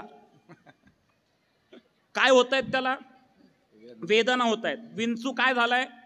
चावलाय, त्रास होतोय, वेदना होत आहेत, दुःख होतंय, पण बोट धरलं आणि पाठीमागच्या 4 मित्रांकडे पाहून हसला. पाठीमागच्या 4 मित्रांना वाटलं आज देव काहीतरी वेगळा साक्षात्कार देतोय. पाठीमागच्यांना देवाच्या बिंबीत बोट घालायची घाई. बरं ज्याला विंचू चावला ते हसत हसत प्रदक्षिणाला गेलं आणि मंदिराच्या पाठीमागं जाऊन बोंबललं. यांना ऐकू आलं नाही, वेदना झाल्या होत्या ना, पण त्यांच्या समोर हसला आणि हसत हसत प्रदक्षिणाला गेला. दुसऱ्या मित्राने देवाचं दर्शन घेतलं, देवाच्या बिंबीत बोट घातलं. त्या दुसऱ्याही मित्राला विंचू चावला, ते पण हसत हसत प्रदक्षिणाला गेलं. तिसऱ्या मित्राने बिंबीत बोट घातलं, त्याला पण विंचू, तुम्ही चावला म्हणा ना, प्रॉब्लेम काय. चौथ्याने बिंबीत बोट घातलं, त्याला विंचू चावला. आणि 5व्याने बिंबीत बोट घातलं, त्याला पण विंचू चावला. गोष्ट संपली बरं का. आता सिद्धांत हा आहे, पहिल्या व्यक्तीने जेव्हा देवाच्या बिंबीत बोट घातलं त्याला विंचू चावला, त्याने जर पाठीमागच्या 4 जणांना सांगितलं असतं की बाबांनो बेंबीत बोट घालू नका, विंचू आहे मला चावलाय, तर पाठीमागच्या 4 जणांना विंचू चावला असता का? नसता चावला. पण त्यांनी ऐकलं असतं तर बरं का, नसता चावला. पण ह्यांनी काय विचार केला, आपल्याला चावलाय ना, ह्यांना पण चावला पाहिजे. येते का लक्षात? ही मानसिकता आहे समाजामध्ये. आपल्याला त्रास झाला, इतरांनाही त्रास झाला पाहिजे, ही मानसिकता घेऊन जीवन जगणारी माणसं असताना आज नाथ महाराजांसारखे संत देवाला काय आवडतात हे सांगतात. लक्षात घ्या, कर्तुम अन्यथा कर्तुम असं त्याचं सामर्थ्य आहे. जगाची उत्पत्ती स्थितीला ज्याच्यामध्ये सामावलेला आहे, अशा देवाची आवड सांगणारे शांतीब्रह्म एकनाथ महाराज आहेत. एकनाथ महाराजांचं जीवनचरित्र तुम्ही पहा. पैठणचे एकनाथ महाराजांच्या घरी 36 वर्ष देव काम करत होता. 12 वर्ष विठ्ठल म्हणून, 12 वर्ष केशव म्हणून आणि 12 वर्ष श्रीखंड म्हणून. श्रद्धेने ऐका, कीर्तन श्रद्धेचा विषय, चिकित्सेचा विषय नाहीये. इथं श्रद्धा पाहिजे, इथं भाव पाहिजे, इथं चिकित्सा नकोय. ज्ञानेश्वर महाराजांनी भिंत चालवली ह्याच्यावर श्रद्धा ठेवायची. कशी चालवली डोकं नाही लावायचं. आणि आळंदीच्या पंचक्रोशीमध्ये राहून तर नाहीच लावायचं बरं का. कधी फटका बसल काय सांगता येत नाही. म्हणजे मी एकदम सिरियसली बोलतोय. चिकित्सा नाही, श्रद्धा पाहिजे. तुकाराम महाराज वैकुंठाला गेले ह्याच्यावर श्रद्धा पाहिजे. कसे गेले डोकं नाही लावायचं. तसं एकनाथ महाराजांच्या घरी 36 वर्ष. काय एकनाथ महाराजांचा अधिकार आहे? एक गोष्ट सांगतो फक्त गोष्ट. एकनाथ महाराज पैठणमध्ये राहत होते आणि पैठणमध्ये एक माणूस होता, त्या माणसाकडं परीस होता. माता भगिनींना ऐकताय? मी तुमच्या लेकरासारखा आहे, भावासारखा आहे, उत्तर द्या. परीस काय करतो? सोन्याला, बरोबर आहे, कोणतरी म्हणलं सोन्याला लोखंड. परीस काय करतो? लोखंडाला सोनं करतो. मी तुमच्याकडे बघून का बोलतोय माहिती आहे का? कारण की माझी आई म्हणती बाईला इतकं सोनं आवडतं. माझ्या आईचं वाक्य आहे, तुम्हाला जर पटलं तर मान हलवा. माझी आई म्हणती बाईला इतकं सोनं आवडतं, इतकं सोनं आवडतं की बाईच्या गळ्यामध्ये सोन्याचा पाटा पाटा पाटा आणि वरवंटा, आता गेले दिवस ते जाऊ द्या, पाटा वरवंटा नाही, बाईच्या गळ्यामध्ये सोन्याचा मिक्सर करून बांधलं तरी ती खरडट चालेल, एवढं आवडतं. मलाही आवडतं. सुशील भाऊ, मी विनोद सांगत असतो, सुशील भाऊ बऱ्याच कीर्तना असतात, मलाही आवडतं, पण मी काढून ठेवलंय, पाकिटावर परिणाम व्हायला लागला बाकी. सोनं काय झालं, गंमत सांगतो, विनोद म्हणून ऐका. आपल्या पुणे जिल्ह्यामध्ये भरपूर गोल्डन मॅन आहेत, भरपूर गोल्डन मॅन आहेत, पण महाराष्ट्राला परिचित झालेला पहिला गोल्डन मॅन स्वर्गीय आमदार रमेश भाऊ वांजाडे महाराष्ट्राला परिचित होते. त्याच्यानंतर ते ओरिजिनल, नंतर भरपूर, मग काय गावागावात 5-50 गोल्डन मॅन झाले. एका गोल्डन मॅनने माझं प्रवचन ठेवलं. प्रवचन ठेवल्यानंतर, प्रवचन झाल्यानंतर ज्याने माझं प्रवचन ठेवलं होतं त्याच्या गळ्यामध्ये 1.5 किलो सोनं होतं. 1.5 किलो. मी तो बघतच बसलो त्या सोन्याकडं. प्रवचन झालं, प्रवचन झाल्यानंतर तो मला मानधनाचं पाकिट द्यायला आला. मी त्याला म्हटलं नको मानधन. तो म्हटला पुरुषोत्तम दादा घ्या, 2 वर्षापासून आम्ही तुम्हाला पाठीमागे लागलो, आमच्याकडे या प्रवचन करा, तुम्ही तारीखच देत नव्हते, आज तुमची तारीख भेटली. माझी आई तुमचे कार्यक्रम टीव्हीवर पाहते, तुमच्यामुळे टीव्हीला कीर्तनं चालू झाली, इतका तुमच्यासारखा मोठा माणूस आमच्याकडे आला, मग तुम्ही घ्या ना मानधन. मी म्हटलं मानधन नको. त्याला वाटलं कदाचित कमी असतील पैसे, म्हणून तो म्हटला दादा प्रवचन केलं तुम्ही 1 तासभर, 20,000 रुपये भरलेले आहेत, कमी वाटत असतील तर अजून 10,000 रुपये भरतो, 30,000चं मानधनाचं पाकिट मी तुम्हाला देतो. कोण म्हणतोय? ज्याच्या गळ्यामध्ये 1.5 किलो सोनं आहे तो म्हणतोय 30,000 रुपये मी तुम्हाला देतो. मी काय म्हणतोय? मला नको. त्याने त्याच्या बायकोला बोलवलं. तो म्हटला बघ आपल्याकडे एवढे महाराज आले, सगळ्यांनी आपल्याकडून पैसे घेतले, पण पुरुषोत्तम दादा पैसे घेत नाहीयेत, बघ पुरुषोत्तम दादांचा त्याग. आता त्याग शब्द वापरल्यानंतर मला घाम सुटला, म्हटलं आता बोललं पाहिजे. ज्याच्या गळ्यामध्ये 1.5 किलो सोनं आहे तो मला पाकिट देत होता, मी त्याला पाकिट नको म्हणत होतो. मी त्याला म्हटलं मला फक्त पाकिट नको आहे, फक्त तुम्ही एक काम करा, मला कडकडून मिठी मारा, तुमच्या गळ्यातल्या 2-4 सोन्याच्या चैनी माझ्या गळ्यात पडू द्या, म्हणजे माझं भरल म्हटलं. विनोदाचा भाग सोडून द्या. पैठणमध्ये एक माणूस होता, मला ही गोष्ट सांगायची आहे. पैठणमध्ये एक माणूस होता आणि त्या माणसाकडं परीस होता. परीस काय करतो? लोखंडाला सोनं बनवतो. परीस आणि संतांची तुलना कोणीतरी केली, पण परीसापेक्षा संत कसे श्रेष्ठ आहेत तो महात्मा म्हणतो, संत और परीस में बडो अंतर्जान, वह लोहा कंचन करे यह करे आपू समान. संत आणि परीस यांच्यामध्ये बरंच अंतर आहे. परीस लोखंडाला सोनं बनवतो, पण संत काय करतात? आपणा सारखे करीती तात्काळ, नाही काळ वेळ तया लागी. संत आपल्यासारखं करतात. ऐका, मग ज्याच्याकडे परीस होता त्या माणसाला जायचं होतं तीर्थयात्रेला. मग त्याला वाटलं आपण प्रवासात गेलो, आपल्या जवळचा हा परीस हरवला तर आपलं नुकसान होईल. मग पूर्वीची तीर्थयात्रा, माणूस तीर्थयात्रेला गेला, परत आला तर आपला, नाहीतर देवाचा. कारण की काही संपर्काची साधनं नव्हती, काही प्रवासाची साधनं नव्हती, एकतर पायी, बैलगाडी अशी यात्रा असायची. तो गेला एकनाथ महाराजांकडे आणि एकनाथ महाराजांकडे जाऊन एकनाथ महाराजांना म्हटला मी तीर्थयात्रेला चाललोय, मला येण्यासाठी 1.5 वर्ष लागणार आहेत, तोपर्यंत माझा हा परीस तुमच्याकडे ठेवा. एकनाथ महाराज म्हटले नको, माझ्याकडे नको परीस. त्या माणसाने आग्रहपूर्वक एकनाथ महाराजांच्या हातात तो परीस ठेवला. एकनाथ महाराजांनी तो परीस आपल्या देवाऱ्याखाली ठेवला आणि एकनाथ महाराज विसरून गेले.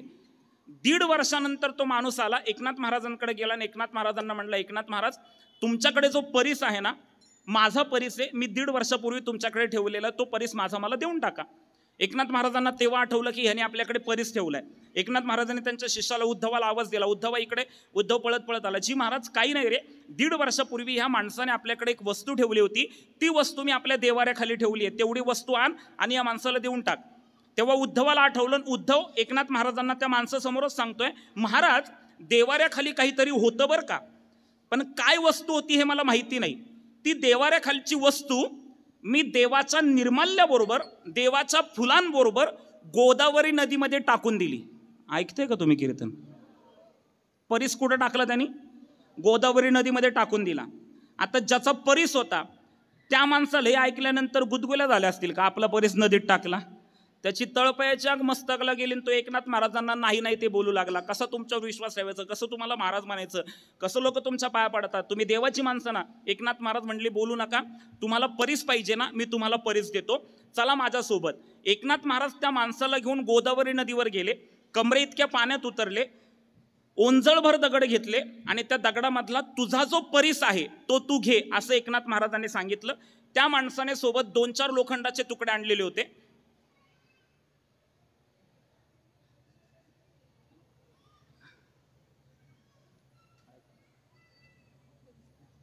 त्या माणसाने सोबत 2-4 लोखंडाचे तुकडे आणलेले होते. त्याने आपल्या जवळचा एक लोखंडाचा तुकडा घेतला, एकनाथ महाराजांच्या हातातून एक दगड उचलला, तो दगड पहिल्या लोखंडाच्या तुकड्याला लावला, पहिला लोखंडाचा तुकडा सोन्याचा झाला. त्यांनी दुसरा लोखंडाचा तुकडा घेतला, एकनाथ महाराजांच्या हातातून दुसरा दगड घेतला, दुसरा दगड दुसऱ्या लोखंडाच्या तुकड्याला लावला, दुसराही लोखंडाचा तुकडा सोन्याचा झाला. त्यांनी तिसरा लोखंडाचा तुकडा घेतला, एकनाथ महाराजांच्या हातातून तिसरा दगड घेतला, तिसरा दगड तिसऱ्या लोखंडाच्या तुकड्याला लावला, तर तिसराही लोखंडाचा तुकडा सोन्याचा झाला. माझी गोष्ट संपली. मला फक्त सिद्धांत एवढाच सांगायचा आहे की परीस लोखंडाला सोनं बनवतो, पण एकनाथ महाराजांसारखे संत दगडाला हात लावला तर त्याला परीस बनवतात. हा एकनाथ महाराजांचा महिमा आहे. आणि असा एकनाथ महाराजांचा अधिकार सांगणारा किंवा एकनाथ महाराजांचा अभंग सेवेसाठी घेतलाय. काय म्हणतात एकनाथ महाराज, आता उद्या भगवान गणेशाच्या मूर्तीची प्राणप्रतिष्ठा होईल. काय आवडतं देवाला, देवाला प्रेमभाव आवडतो. एकतर काय समाजामध्ये आपण फार प्रगती करू लागलो, पण प्रगती करत असताना काही गोष्टी आपण पाठीमागे टाकत चाललोय. मला सगळीच लोक तशी असतात असं म्हणायचं नाही, पण असा एक वर्ग आहे समाजामध्ये, 2 प्रकारची माणसं समाजामध्ये आपल्याला पाहायला मिळतात. एक आस्तिक लोकांचा वर्ग आहे आणि एक नास्तिक लोकांचा वर्ग आहे. मी विस्तार करत नाही, फक्त मुद्दा सांगतो. एक 15-20 मिनिटांमध्ये मी चिंतन संपवतोय. एक आस्तिक लोकांचा वर्ग आहे आणि एक नास्तिक लोकांचा वर्ग आहे. आस्तिक कोणाला मानायचं, जे देवाला मानतात. चाललो मी आळंदीला, बोलणंच झाले काय तुम्ही. जे देवाला मानतात त्यांना काय म्हणायचं, आस्तिक. आणि जे देवाला मानत नाही त्यांना काय म्हणायचं, नास्तिक. माझा मुद्दा लक्षात घ्या. इथं कोणी 100% आस्तिक नाहीये आणि इथं कोणी 100% नास्तिक नाहीये. मी फार विचारपूर्वक बोलतोय बरं का. इथे कोणी 100% आस्तिक नाहीये आणि इथे कोणी 100% नास्तिक नाहीये. माणसाच्या जीवनातील, व्यक्तीच्या जीवनातील अनुकूलतेवर आणि व्यक्तीच्या जीवनातील प्रतिकूलतेवर त्याच्या जीवनातली आस्तिकता आणि नास्तिकता ठरत असते. पण आपण आस्तिक असलो पाहिजे. काय दिलं देवाने आपल्याला, दिली इंद्रिय, हात पाय कान डोळे मुख बोलाया वचन. त्याची सत्ता आहे, तुम्ही अनुभवा. चाले हे शरीर कोणाच्या, सत्य कोण बोलवी त्या हरिवीन, देखवी ऐकवी एक नारायण. एक तत्वचिंतक म्हणतो, the world is theatre, man is actor and God is director. सर्व कार्यभार चालविणारा तो आहे. त्याच्या जाणीवा जागृत करून घ्या, त्याच्या जाणीवा जागृत करून घ्या. मुद्दा लक्षात घ्या. हा मुद्दा सांगतो आणि कीर्तनाला पूर्ण विराम देतो. लक्षात घ्या, देवाचं अस्तित्व आपण स्वीकारलं पाहिजे, स्वीकारलंच पाहिजे. का स्वीकारायचं हे पहा. आपण शहाणे झालो, आपल्याला वाटतं की आपण आस्तिकता आपल्या समोर आली तर लोक आपल्याला कदाचित नावं ठेवतील, कदाचित आपल्याला भोळे म्हणतील. जाऊ द्या, बाकी सगळं सोडून द्या. मी तुम्हाला अनेक उदाहरणं देईल. मी 2 उदाहरणं देतो. 2 उदाहरणं मी तुम्हाला देतो. आपण कितीही प्रगती केली ना तरी आत्मिक समाधानासाठी आपल्याला भगवंताच्या चरणावर नतमस्तक व्हावंच लागतं. मी 2 उदाहरणं देतो. तुम्हाला माहिती असलेली नावं आहेत. एक स्टीव्ह जॉब्स नावाचा व्यक्ती आहे आणि एक मार्क झुकेरबर्ग नावाचा व्यक्ती आहे. मार्क झुकेरबर्ग कोण, व्हॉट्सॲप, फेसबुक, इंस्टाग्राम याचा निर्माता. आणि स्टीव्ह जॉब्स कोण, ॲपलचे जे फोन आहेत त्याचा निर्माता. हां, तर स्टीव्ह जॉब्स यांनी असं सांगितलं की मी माझ्या बौद्धिकतेच्या जोरावर पद, पैसा, प्रतिष्ठा सगळं मिळवलं, पण आत्मिक समाधानापासून कुठेतरी मी बाजूला गेलो होतो. ते आत्मिक समाधान मला कुठं भेटलं, जेव्हा मी भारतात आलो आणि भारतातील अध्यात्माला शरण गेलो तेव्हा मला आत्मिक समाधान मिळालं. तसंच मार्क झुकेरबर्ग नावाचा जो मुलगा आहे, जो 40शीत पण नाही आत्ता, आणि प्रत्येकाला त्याने त्या 2-3 ॲप्लिकेशन्समध्ये बंदिस्त केलेलं आहे. इतका मोठा असलेला तो मार्क झुकेरबर्ग, त्यांनी कधीतरी एक पोस्ट अशी केली होती की मी देखील खूप काही, मला लहान वयामध्ये सगळं मिळालं, पद मिळालं, पैसा मिळाला, प्रतिष्ठा मिळाली, पण मला आत्मिक समाधान कुठेतरी मिळत नव्हतं. मी डिप्रेशनमध्ये चाललो होतो आणि माझं हे डिप्रेशन जर कुठे गेलं असेल तर मी भारतात आलो, हिमालयात गेलो आणि हिमालयातल्या काही साधू संतांशी आध्यात्मिक संवाद साधला. तेव्हा माझं हे डिप्रेशन, माझं हे नैराश्य, माझा हा तणाव निघून गेला. आम्हाला देवाला शरण जावंच लागतं. जाऊन बघा, ऐका. किती माणूस हुशार असला, समजा आपला एखादा व्यक्ती ICU मध्ये आहे, कुटुंबातला व्यक्ती ICU मध्ये आहे, आपण त्याला ऍडमिट करतो आणि डॉक्टरांकडे जाऊन डॉक्टरांना विनंती करतो, डॉक्टर साहेब पैशाची काळजी करू नका, पाण्यासारखा पैसा खर्च करतो, फक्त आमचा माणूस वाचला पाहिजे. डॉक्टरांचं एक वाक्य असतं, मी माझे प्रयत्न पूर्णपणे करतोय पण सगळं शेवटी देवाच्या हातात आहे. आली शरणागती. शरणागती लक्षात घ्या. त्या देवाचं अस्तित्व समजावून घ्या. देवाचा, माझा एक मित्र आहे, मी कॉलेजमध्ये असताना पखवाज वाजवायचो आणि विद्या वाचस्पती मराठी साहित्यातलं मोठं नाव डॉक्टर रामचंद्र देखणे यांच्या भारुडाच्या कार्यक्रमामध्ये मी पखवाज वाजवायचो. पुण्यामध्ये सदाशिवपेठमध्ये कार्यक्रम होता आणि त्या कार्यक्रमाला एक ऑस्ट्रेलियाचा व्यक्ती ज्याचं नाव ग्रॅहम बॉन्ड भारतीय संस्कृतीचा अभ्यास करण्यासाठी पुण्यात राहिला होता आणि भारतीय संस्कृतीमधली संत परंपरा जाणून घेत असताना, संत वाङ्मयाचा विचार मांडत असताना, संत वाङ्मयामध्ये भारुड नावाची गोष्ट आहे, ते भारुड काय असतं हे पाहण्यासाठी तो तिथे आला होता. आम्ही कॉलेजमध्ये होतो, कार्यक्रम झाला, आमचा परिचय झाला आणि परिचयाचं रूपांतर मैत्रीमध्ये झालं. मैत्रीमध्ये झाल्यानंतर त्या ग्रॅहमला मी आळंदीत बोलवलं आणि आळंदीत आल्यानंतर त्याचा माझा संवाद चालू असताना त्यांनी मला एक गोष्ट सांगितली की माझ्या गळ्यामध्ये तुळशीची माळ आहे. कुठे राहतोय? ऑस्ट्रेलियाला राहतोय. कुठे आलाय? भारतात आलाय. कुठे राहतोय? पुण्यात राहतोय. काय करतोय? भारतीय संस्कृतीचा अभ्यास करतोय, संत वाङ्मय पाहतोय आणि गळ्यामध्ये काय घालतोय? तुळशीची माळ घालतोय. तुकोबाराय म्हणतात, कंठी मिरवा तुळशी व्रत करा एकादशी मानव हरी चेतास तुका मने मजेस. मला विस्तार करायचा नाही. गळ्यामध्ये तुळशीची माळ आहे. ज्ञानेश्वर महाराजांचा संपूर्ण हरिपाठ पाठ आहे. पहा बरं का, भोगप्रधान देशामधून आलाय, गळ्यामध्ये तुळशीची माळ घालतो. गळ्यामध्ये तुळशीची माळ घातली की मांसाहार करायचं नाही, कोणत्याही प्रकारचं व्यसन करायचं नाही. गळ्यामध्ये तुळशीची माळ घातली आहे. ज्ञानेश्वर महाराजांचा हरिपाठ पाठ आहे, ज्याची भाषा इंग्रजी आहे, तो मराठीतला ज्ञानेश्वर महाराजांचा हरिपाठ पाठ करतोय. ज्ञानेश्वरीतला 9वा अध्याय पाठ केलाय. मला आश्चर्य वाटलं, परदेशातून आलेला माणूस भारतीय संस्कृतीचा अभ्यास करतोय, संत वाङ्मय जाणून घेतोय, गळ्यामध्ये तुळशीची माळ घालतोय, हरिपाठ पाठ करतोय, ज्ञानेश्वरीतला 9वा अध्याय पाठ करतोय. मी त्याला सहज विचारलं, ग्रॅहम, व्हॉट इज लाईफ? जीवन म्हणजे काय? हा प्रश्न जेव्हा मी त्याला विचारला तेव्हा त्याने उत्तर दिलं, पुरुषोत्तम दादा, life is gift of God. जीवन ही भगवंताने दिलेली भेट आहे. मगाशी महाराजांनी प्रमाण दिलं, जेने हा जीव दिला दान तयाचे करेन चिंतन, जगत जीवन नारायण गायन गुण तयाचे. म्हणून त्या देवाचं अस्तित्व समजावून घ्या. उद्या गणेशाची मूर्ती आपण इथं प्राण प्रतिष्ठित करतोय, ते देवाचं अस्तित्व समजावून घ्या. हे पहा, आपण फार देवाला मांडलं नाही म्हणजे आपण फार शहाणे झालो असं अजिबात होत नाही बरं का. एक प्रक्रिया सांगतो आणि कीर्तनाला पूर्णविराम देतो. गेले का काय घरी? झालं 10 मिनिटं. एक प्रक्रिया सांगतो आणि कीर्तनाला पूर्णविराम देतो. काय? देवाचं अस्तित्व सांगत असताना अध्यात्मशास्त्र असं सांगतं, देव देशतः कालतः वस्तुतः अपरिच्छिन्न आहे. मुद्दा लक्षात घ्या बरं का, बारीक ऐकलात तर तुम्हाला समजेल. लक्ष देऊन ऐका. देव देशतः कालतः वस्तुतः अपरिच्छिन्न आहे. अपरिच्छिन्न या शब्दाचा अर्थ व्यापक आहे. देव देशतः कालतः वस्तुतः अपरिच्छिन्न आहे. अपरिच्छिन्न म्हणजे व्यापक. सर्व देशात, सर्व काळात, सर्व वस्तूत ज्याचा अनुभव आहे त्याला देव म्हटलेलं आहे. एक मुद्दा लक्षात घ्या. आपण कोणत्या देशामध्ये राहतो? प्रश्न आहे का तुम्हाला? पाकिस्तानमध्ये असल्यासारखं शांत का बसलायत? आपण कोणत्या देशात राहतो? भारत देशामध्ये राहतो. आपल्या देशाचं कौतुक आपण केलं पाहिजे. आपला देश धर्मप्रधान आहे, त्यागप्रधान आहे, संस्कृती प्रधान आहे आणि संपूर्ण जगाला हेवा वाटावा अशी वैज्ञानिक प्रगती झपाट्याने आपला देश करत आहे. आपल्या देशाचं कौतुक करत असताना शाळेतच आपण प्रतिज्ञा बोलायचो. शाळा सोडल्यानंतर ती प्रतिज्ञा आपण बोललो पण नाही. काय प्रतिज्ञा होती? भारत माझा, संख्येच्या मानाने आवाज नाही, भारत माझा. आणि ज्याला म्हणायचं नाही ना त्यांनी लगेच इथून निघायचं आणि पाकिस्तानला जाऊन राहायचं बरं का. हा, भारत माझा, सारे भारतीय माझे, माझ्या देशावर माझे, माझ्या देशातील समृद्ध आणि विविधतेने नटलेल्या परंपरांचा मला, ज्या देशाचा अभिमान वाटावा अशा देशात आपला जन्म झालाय, हे आपलं सद्भाग्य आहे. आपण भारतात राहतो. भारतात देव आहे, पाकिस्तानमध्ये नाही का? आहे. भारतात त्याला देव म्हणतात, भगवान म्हणतात, पाकिस्तानमध्ये त्याला अल्लाह म्हणतात.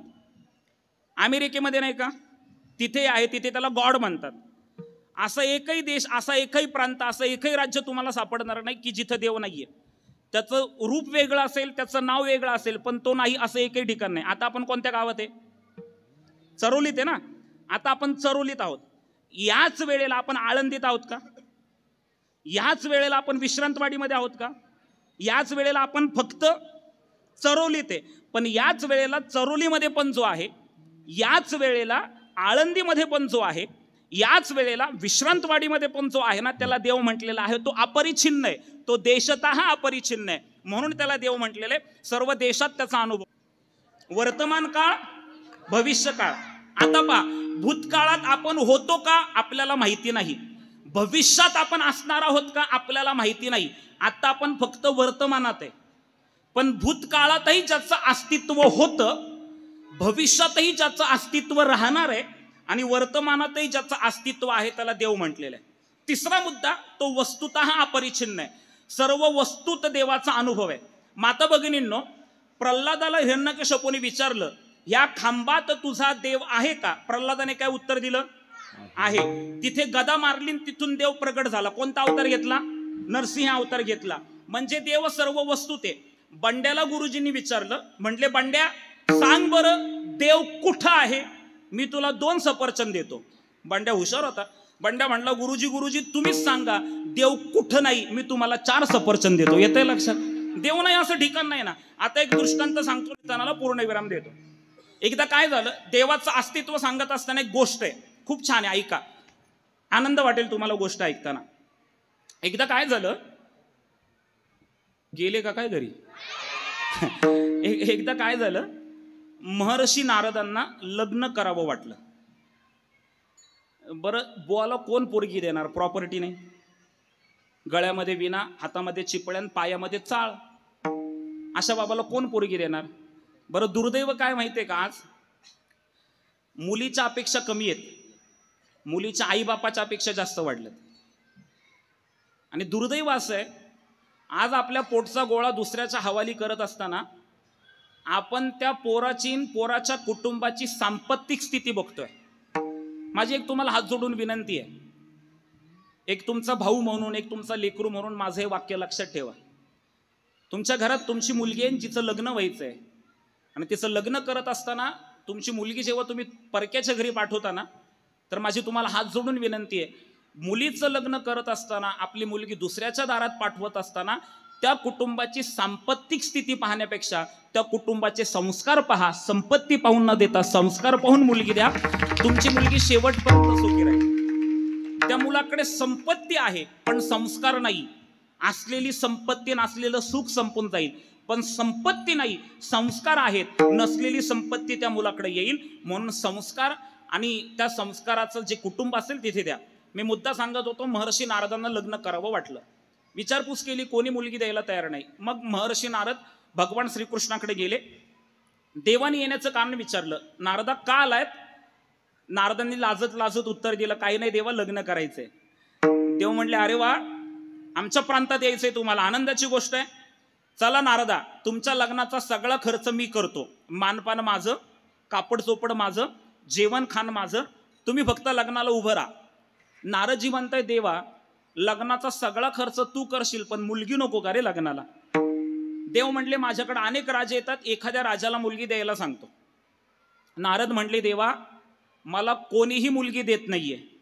देव म्हटले, मग अरे तुला कोणी मुलगी देत नाही, मग तू माझ्याकडे कशाला आला? नारदाने लगेच प्रश्न विचारला, देवा तुला किती बायका? म्हणजे देवाच्याच बायकावर गड्याची नजर. येते का लक्षात? देवा तुला किती बायका? पुरुष मंडळी ताट बसा बरं, ताट बसा. तुम्हाला एकच प्रश्न विचारतो, उत्तर द्या. मला सांगा, भगवान श्रीकृष्णाला, तुम्हाला उत्तर माहिती म्हणून प्रश्न विचारतो बरं का, भगवान श्रीकृष्णाला किती हजार बायका होत्या? 16 सहस्त्र किंवा 16,108. मी प्रश्न विचारला आणि तुम्ही उत्तर दिलं. बरं, हा प्रश्न मी का विचारला सांगू? देवाला किती बायका होत्या हा प्रश्न मी का विचारला माहितीये? कारण लोकांना देवाविषयी दुसरं काहीही माहिती नसलं तरी देवाला बायका किती होते माहिती असतं बरं का. देवाला 16,108 बायका. नारदजी म्हणले, देवा तुला किती बायका? देव म्हटले 16,108 बायका. मग म्हटले, दे की त्याच्यातल्या एका तुझ्या पत्नी बरोबर पुनर्विवाह करतो. देवाला नारदाच्या अज्ञानाचा हसू आलं. नारद हुशार आहेत ना, सामान्य नाही आहेत. विद्वान असलेला माणूस भ्रमिष्ट होतो. तुम्ही हे लक्षात घ्या, माणूस हुशार आहे म्हणजे तो भ्रमिष्ट होत नाही असं नाही बरं का. उलट हुशार माणसं जास्त भ्रमिष्ट असतात. देवाला वाटलं नारद अज्ञान कसं, ह्या अज्ञान नारदाला स्पर्श करते. पण आता नारदाला तर समजावून सांगायचंय, पण शहाण्या माणसाला शब्दांनी समजावून सांगितलं जात नाही, त्याला कृतीतून समजावून सांगावं लागतं. देव हसले, म्हटले चला नारदा, तुम्हाला माझ्या एका पत्नी बरोबर लग्न करायचंय ना, माझ्या एका बायको बरोबर लग्न करायचंय ना, करा. पण माझी एक अट आहे, माझ्या प्रत्येक बायकोच्या घरी तुम्ही जायचं आणि जिच्या घरी मी नसेल ना तिच्याशी तुम्ही खुशाल विवाह करायचा. नारद गणगणितच. नारदाला वाटलं याला 16,108 बायका आहेत. एखादीच्या घरी हा बाबा असेल, 16,107 मधली जी आपल्याला आवडेल, जिच्याशी आपले विचार जुळतील, तिच्याशी आपण पुनर्विवाह करून सुखाने संसार करू. घेतला देवाचा निरोप. काय सांगितलं होतं, जिच्या घरी मी नाही तिच्याशी लग्न करायचं. नारद निघाले, देवाच्या पहिल्या बायकोच्या घरी गेले. डोकावून पाहिलं तर नुकतेच देव तिथं आले होते. नारद तिथून निघाले, देवाच्या दुसऱ्या बायकोच्या घरी गेले. देव तिथं तोंड हातपाय धुवत होते. नारद तिथून निघाले, देवाच्या तिसऱ्या बायकोच्या घरी गेले. देव तिथं तोंड हातपाय पुसत होते. नारद तिथून निघाले, देवाच्या चौथ्या बायकोच्या घरी गेले. देव तिथं पलंगावर बसलेले होते. नारद तिथून निघाले, देवाच्या 5व्या बायकोच्या घरी गेले. देवाची बायको देवाला बसायला पाठ ठेवत असते. नारद तिथून निघाले, देवाच्या 6व्या बायकोच्या घरी गेले. देव पलंगावरून उठून पाटावर बसलेले असतात. नारद तिथून निघाले, देवाच्या 7व्या बायकोच्या घरी गेले. देवाची बायको देवासमोर रांगोळी काढत असते. नारद तिथून निघाले, देवाच्या 8व्या बायकोच्या घरी गेले. देवाची बायको त्या रांगोळीवर चांदीचं ताट ठेवत असते. नारद तिथून निघाले, देवाच्या 9व्या बायकोच्या घरी गेले. देवाची बायको देवाच्या त्या चांदीच्या ताटात पंचपक्वान्न वाढत असते. नारद तिथून निघाले, देवाच्या 10व्या बायकोच्या घरी गेले. तिथं देवाने ताटाभोवती पाणी फिरून आचमन केलेलं असतं. नारद तिथून निघाले, देवाच्या 11व्या बायकोच्या घरी गेले. देवाने पहिला घास तोडून तोंडात टाकलेला असतो. नारद तिथून निघाले, देवाच्या 12व्या बायकोच्या घरी गेले. देव तिथं शांतपणे जेवत असतात. नारद तिथून निघाले, देवाच्या 13व्या बायकोच्या घरी गेले. देवाची बायको देवाला आग्रह करत असते. नारद तिथून निघाले, देवाच्या 14व्या बायकोच्या घरी गेले. तिथं देवाचं जेवण झालेलं असतं. नारद तिथून निघाले, देवाच्या 15व्या बायकोच्या घरी गेले. देव पाटावरून उठून पलंगावर बसलेले असतात. नारद तिथून निघाले, देवाच्या 16व्या बायकोच्या घरी गेले. देवाची बायको देवाला पानाचा विडा देत असते. तुम्हाला काय 16,108 ऐकायचं का काय? 16 सांगता सांगता माझ्या तोंडाला फेस आला. तुम्हाला किती पण दुसऱ्याच्या बायकामध्ये इंटरेस्ट हा? 16,108. अरे असं एकही घर सापडलं नाही की जिथं देव नाही. लक्षात घ्या, विनोदाचा भाग सोडून द्या, पण देवाचं अस्तित्व आम्हाला सर्व ठिकाणी मानावं लागतं. आणि ते अस्तित्व जेव्हा तुम्ही मांडता ना, तेव्हा ते अस्तित्व तुम्हाला तुमच्या जीवनामध्ये सुखापर्यंत पोहोचवतं. लक्षात घ्या, पोहोचवतं. मग आता देवाची मूर्ती इथे बसणार आहे, देवाची प्राण प्रतिष्ठा होणार आहे. काय पाहिजे देवाला? तुमच्या अंतःकरणामध्ये प्रेमच नसेल तर ते देवाला चालणार नाही. देवाशी तो पुरे एक प्रेम भाव. प्रेम हा जीवन जगण्याचा अतिशय महत्वाचं लक्षण आहे. जीवन जगत असताना पती पत्नीमध्ये प्रेम असलं पाहिजे, आई बापामध्ये प्रेम असलं पाहिजे, बाप लेकामध्ये प्रेम असलं पाहिजे, मित्रांमध्ये प्रेम असलं पाहिजे. शाळेत असताना पण शिकलो, खरा तो एकची धर्म जगाला प्रेम अर्पावे. भगवंताला ते भक्ती प्रेम आवडतं. सगळं त्याच्याकडे काही नाहीये महाराज. देवाच्या, मी कीर्तनाला जो अभंग घेतलाय त्याचा विचार मांडत असताना देवाला एक प्रेम भाव प्रिय आहे. बरं, प्रेम हा शब्द ऐकायला गोड आहे. प्रेमाच्या विषयी बोलत असताना प्रेम हे भक्तिप्रेम मी बोलतोय. या भक्तिप्रेमाचं म्हणजे नुकताच तो आठवडा गेला. आता कोणता आठवडा होता?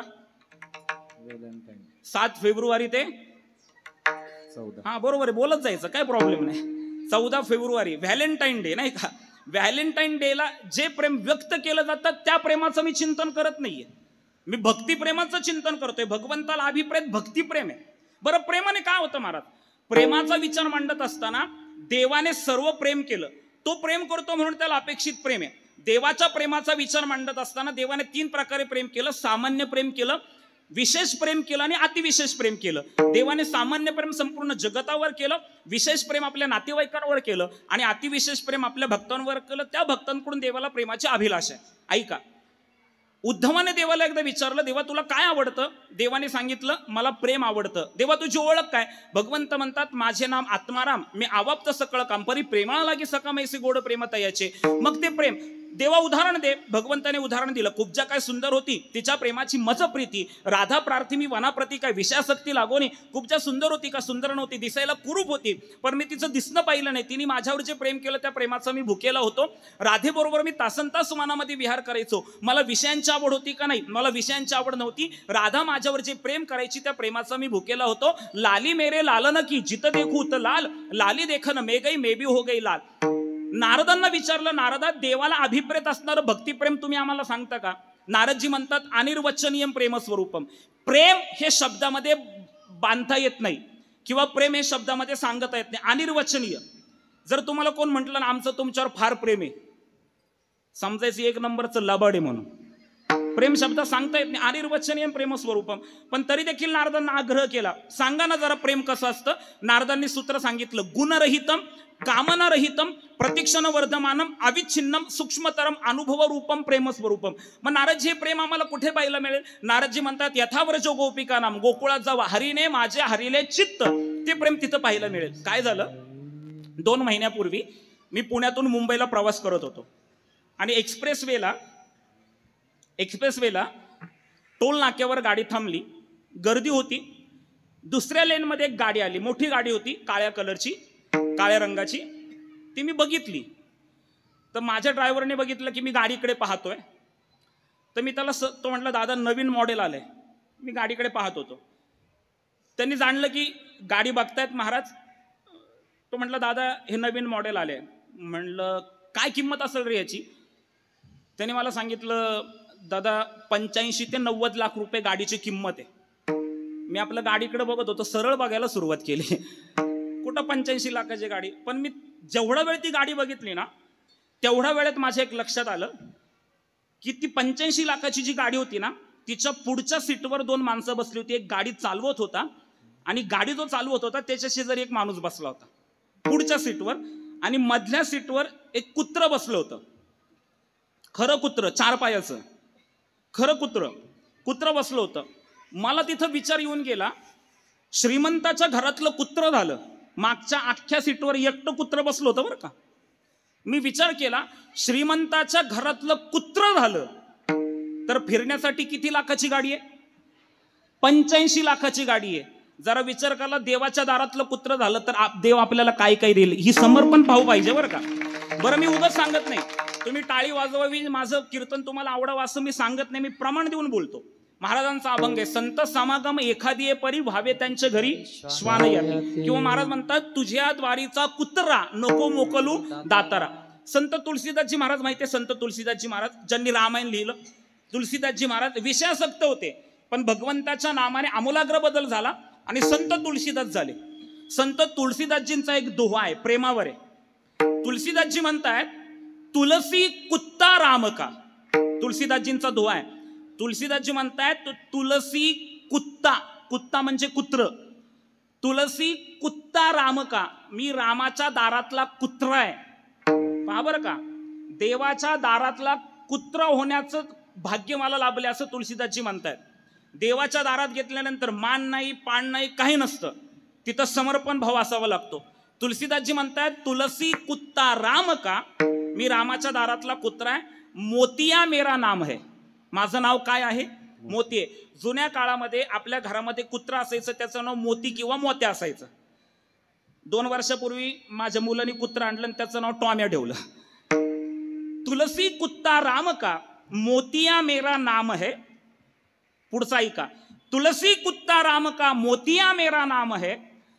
कंठी दोरी प्रेम की, मला इथं घेऊन यायचंय, कंठी दोरी प्रेम की जित खिचूत जात है. मी रामाच्या दारातला कुत्रा आहे.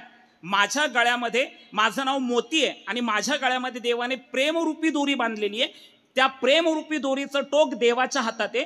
त्या प्रेमरूपी दोरीच्या टोकाला धरून देव मला जिकडे घेऊन जातो मी तिकडे जातो. तुकोबाराय म्हणतात प्रेमसूत्र दोरी नेतो तिकडे जातो हरी. भगवंताला प्रेमभाव प्रिय आहे म्हणून गणपती बाप्पांची प्राणप्रतिष्ठा होणार आहे. भगवंताला प्रेमभाव प्रिय असेल मग ते प्रेम निर्माण कशाने होतं? प्रेम तेथे वास करी मुखी उच्चारिता हरी. मग ते भजन कसं करायचं? मनापासून या करिता कीर्तन आनंदे नर्तन गाता गीते. मोठ्या प्रेमाने भजन करा. विठोबा कुमारी टाळी वाजवा टाळी वाजवा. विठोबा कुमाई उपार कुमार